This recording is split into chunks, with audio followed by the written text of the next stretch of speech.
கஷ்டப்பட்டு பாடுபட்டு சம்பாரிச்சு நகை வாங்கி நான் இன்னும் முழுசா கூட போடலை, திடீர்னு அதை வச்ச இடத்துல காணோம் அப்படின்னு சொல்லி திடீர்னு ஒரு ஃபோன். அப்போ இந்த நகை கிடைக்குமா, எங்க வச்சுட்டேன், இருக்குமா இருக்காதா அப்படிங்கிற டவுட் வந்துருச்சு.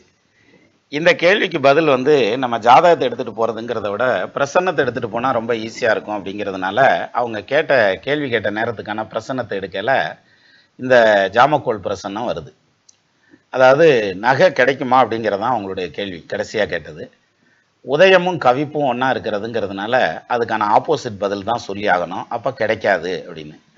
என்ன காணாமல் போச்சு அப்படிங்கிறதுக்கு உதயத்திலையும் கவிப்பிலையும் குரு இருக்கிறதுங்கிறதுனால நகைங்கிறது கரெக்டு தான். அதாவது தங்கம் கரெக்டாக சொல்லணும்னா. ஆருட வந்து உதயத்துக்கு 3ல் மறையுது. ஆருட அதிபதி சுக்கிரன். அப்போது தங்க நகை காணாமல் போகுது, பெண்கள் போட்டிருக்கக்கூடிய நகை காணாமல் போச்சு அப்படிங்கிற அந்த பாயிண்ட் கரெக்டு. கேள்வியெல்லாம் உறுதி தான். பட் கிடைக்குமாங்கிற கேள்விக்கு பதில் என்ன அப்படின்னா கிடைக்காதுங்கிறது தானே பதில். உதயமும் கவிப்பும் ஒன்றா வந்ததுன்னா அவங்க கேட்ட கேள்விக்கு நெகட்டிவான பதிலை தான் சொல்லி ஆகணும் அப்படிங்கிறது விதி. இப்படி ரொம்ப சிம்பிளாக நம்ம எடுத்துக்கலாம் ஜாமக்கோல்ல.